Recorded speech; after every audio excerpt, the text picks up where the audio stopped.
north ইষ্টৰ যিটো 6 schedule কাউন্সিলবিলাক আছে এই কাউন্সিলবিলাকক ষ্ট্ৰেংথেন কৰিব লাগিব আৰু ষ্ট্ৰেংথেন কৰিব লাগিলে যিখিনি এতিয়া ডিলিমিটেশ্যনত আৰ্টিকেল 81 আৰ্টিকেল 330 আৰু আৰ্টিকেল 332 তাত মেনশ্যন কৰা হৈছে এই গোটেই প্ৰচেছটো কমপ্লিট কৰি 6 শিডিউল কাউন্সিলত যিখিনি আমাৰ সিট বাঢ়াব লাগে এইটো বঢ়াই পেলাই পলিটিকেল এছপিৰেশ্যনটো ইমান পাৰে ৰিজলভ কৰাৰ কাৰণে ভাৰত চৰকাৰে ডাঙৰ এটা সুযোগ পাইছে এই সুযোগটো ল'ব লাগে আৰু উত্তৰ পূৰ্বাঞ্চলৰ শান্তিটো সাস্টেইন কৰাৰ কাৰণে যাতে উত্তৰ পূৰ্বাঞ্চলৰ মানুহে পুনৰ আন্দোলন কৰিব লগা নহয় উত্তৰ পূৰ্বাঞ্চলৰ পুনৰ সংগ্ৰাম কৰিব লগা নহয় আৰু এটা ডাঙৰ এটা সুযোগ পাইছে আফটাৰ 78 ইয়াৰ্ছ ইণ্ডিপেণ্ডেন্সৰ যে নৰ্থ ইষ্টৰ মানুহক জাষ্টিছ দিয়াৰ কাৰণে থ্ৰু দিছ ডিলিমিটেশ্যন প্ৰচেছ যিটো আছে বড়োলেণ্ডত আমি এগেইন এটা কথা ক'ব বিচাৰিছোঁ যে যিটো বিটিআৰ একৰ্ড হৈছিলে এই বিটিআৰ একৰ্ডৰ ক্লজ মতে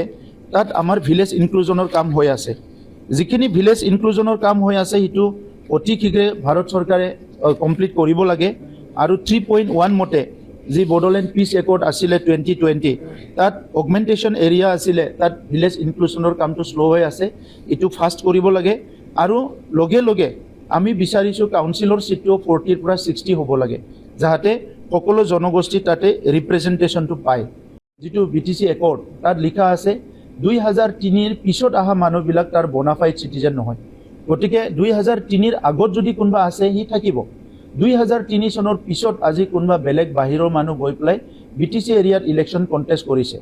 যিটো নেকি 6 শিডিউল যিটো ডিমাণ্ড আছিলে তাত যে সেপাৰেট অটনমি লাগে সেপাৰেট মানে এটা এটেনশ্যন লাগে গভৰ্ণমেণ্টৰ তো এই গোটেই বিষয়টো ডাইলুট কৰি দিছে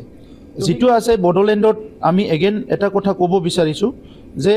যিটো বিটিআৰ একৰ্ড হৈছিলে এই বিটিআৰ একৰ্ডৰ ক্লজ মতে তাত আমাৰ ভিলেজ ইনক্লুজনৰ কাম হৈ আছে যিখিনি ভিলেজ ইনক্লুজনৰ কাম হৈ আছে সেইটো অতি শীঘ্ৰে ভাৰত চৰকাৰে কমপ্লিট কৰিব লাগে আৰু 3.1 মতে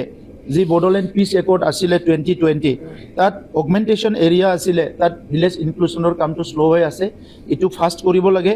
আৰু লগে লগে আমি বিচাৰিছোঁ কাউন্সিলৰ সিটটো 40 পৰা 60 হ'ব লাগে যাতে সকলো জনগোষ্ঠী তাতে ৰিপ্ৰেজেণ্টেশ্যনটো পায়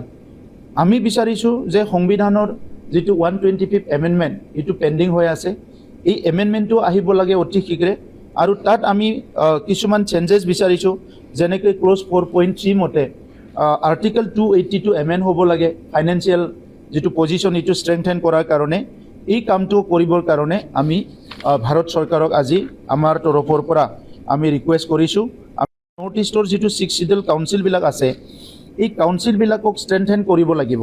আৰু ষ্ট্ৰেংথেন কৰিব লাগিলে যিখিনি এতিয়া ডিলিমিটেশ্যনত আৰ্টিকেল 81 আৰ্টিকেল 330 আৰু আৰ্টিকেল 332 তাত মেনশ্যন কৰা হৈছে এই গোটেই প্ৰচেছটো কমপ্লিট কৰি 6 শিডিউল কাউন্সিলত যিখিনি আমাৰ সিট বাঢ়াব লাগে এইটো বঢ়াই পেলাই পলিটিকেল এছপিৰেশ্যনটো ইমান পাৰে ৰিজলভ কৰাৰ কাৰণে ভাৰত চৰকাৰে ডাঙৰ এটা সুযোগ পাইছে এই সুযোগটো ল'ব লাগে আৰু উত্তৰ পূৰ্বাঞ্চলৰ শান্তিটো সাস্টেইন কৰাৰ কাৰণে যাতে উত্তৰ পূৰ্বাঞ্চলৰ মানুহে পুনৰ আন্দোলন কৰিব লগা নহয় উত্তৰ পূৰ্বাঞ্চলৰ পুনৰ সংগ্ৰাম কৰিব লগা নহয় আৰু এটা ডাঙৰ এটা সুযোগ পাইছে আফটাৰ 78 ইয়াৰ্ছ ইণ্ডিপেণ্ডেন্সৰ যে নৰ্থ ইষ্টৰ মানুহক জাষ্টিছ দিয়াৰ কাৰণে থ্ৰু দিছ ডিলিমিটেশ্যন প্ৰচেছ সেইকাৰণে ভাৰত চৰকাৰক নৰ্থ ইষ্টৰ ক্ষেত্ৰত বিশেষকৈ সবকো একাউণ্টত লৈ সবকো কনফিডেন্সত লৈ থ্ৰু কনচাল্টেশ্যন এই প্ৰক্ৰিয়াটো কমপ্লিট কৰিবলৈ আমি অনুৰোধ কৰিছোঁ নট অনলি পলিটিকেল এটা এজেণ্ডা লৈ পেলাই যাতে এইটো নকৰে এইটো আমি ৰিকুৱেষ্ট কৰিছোঁ আৰু ওমেন ৰিজাৰ্ভেশ্যনৰ ক্ষেত্ৰতো যিটো 33% ওমেন ৰিজাৰ্ভেশ্যন তাত আমি ক'ব বিচাৰিছোঁ যিহেতু তাত লোকসভা সিটৰ সংখ্যা যথেষ্ট কম সেইকাৰণে ওমেন ৰিজাৰ্ভেশ্যন বিলটো লাগু কৰাৰ লগে লগে তাত লোকসভাৰ সিটটো আৰু বঢ়াব লাগিব যাতে এটা সিট থাকিলে এই এটা সিটটো আমাৰ বহুত এটা ক্ৰাইচিছ হ'ব ৰিপ্ৰেজেণ্টেশ্যনৰ ক্ষেত্ৰত আৰু নৰ্থ ইষ্টৰ ওমেন আমাৰ ভাৰতৰ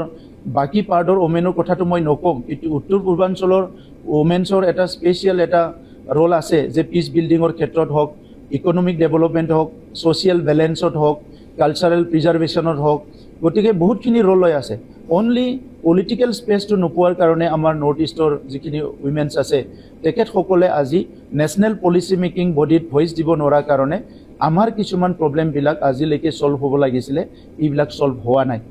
যিটো বিটিচি একৰ্ড তাত লিখা আছে 2003 পিছত অহা মানুহবিলাক তাৰ বনাফাইড চিটিজেন নহয় গতিকে 2003 আগত যদি কোনোবা আছে সি থাকিব 2003 চনৰ পিছত আজি কোনোবা বেলেগ বাহিৰৰ মানুহ গৈ পেলাই বিটিচি এৰিয়াত ইলেকশ্যন কণ্টেষ্ট কৰিছে যিটো নেকি 6 শিডিউল যিটো ডিমাণ্ড আছিলে তাত যে সেপাৰেট অটনমি লাগে সেপাৰেট মানে এটা এটেনশ্যন লাগে গভৰ্ণমেণ্টৰ তো এই গোটেই বিষয়টো ডাইলুট কৰি দিছে তো সেইকাৰণে যেহেতু ৰিপ্ৰেজেণ্টেশ্যনৰ অভাৱত বা গভৰ্ণমেণ্ট অফ ইণ্ডিয়াৰ কনষ্টিটিউচনেল যিটো ৰাইটছ এইটো এনচিয়ৰ কৰিবৰ কাৰণে এনজয় কৰিবৰ কাৰণে মুভমেণ্ট কৰি 8,000 মানুহ মৰি পেলাই বডোলেণ্ড ক্ৰিয়েট হৈছে আৰু তাত যদি এতিয়া কাৰোবাৰ পলিটিকেল ইণ্টাৰেষ্টৰ কাৰণে ইয়াৰ স্পিৰিটটো ডাইলুট কৰে that will be very unfortunate যিটো নেকি আমি বিচাৰোঁ যে এই ডিলিমিটেশ্যনত এইটো চেঞ্জ হ'ব লাগে আৰু সেইটো আহিব নালাগে পলিটিক্স আৰু বিউৰক্ৰেচিৰ মাজত টনা আজৰা হৈ পেলাই বহুত বিষয়বিলাক আজিলৈকে সমাধান হোৱা নাই আৰু সেইকাৰণে উত্তৰ পূৰ্বাঞ্চলত যিখিনি আমি 6 শিডিউল পাবলৈ সক্ষম হৈছোঁ যিসকলে ষ্টেটহুড বিচাৰিছিলে ফাৰ্ষ্ট ষ্টেট ৰিঅৰ্গেনাইজেশ্যন কমিশ্যন 1956ত আহিল তাত কিছু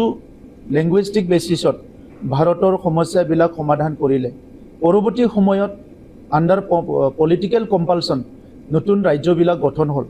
উত্তৰ পূৰ্বাঞ্চলত অটনমিবিলাক 6 শিডিউল কাউন্সিল অটনমাছ কাউন্সিলবিলাক গঠন হ'ল কিন্তু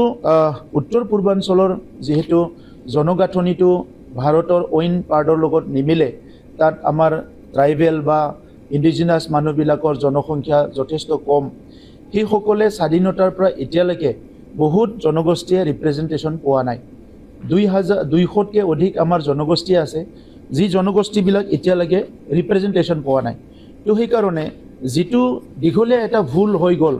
এই ভুলটো কাৰেকশ্যন কৰাৰ কাৰণে এই ডেলিমিটেশ্যনৰ থ্ৰুৱেদি বা যিটো নেকি কনষ্টিটুৱেঞ্চি ৰিড্ৰয়িং কৰিব বিচাৰিছে ইয়াৰ দ্বাৰা এটা ভাল ডাঙৰ এটা সুযোগ পাইছে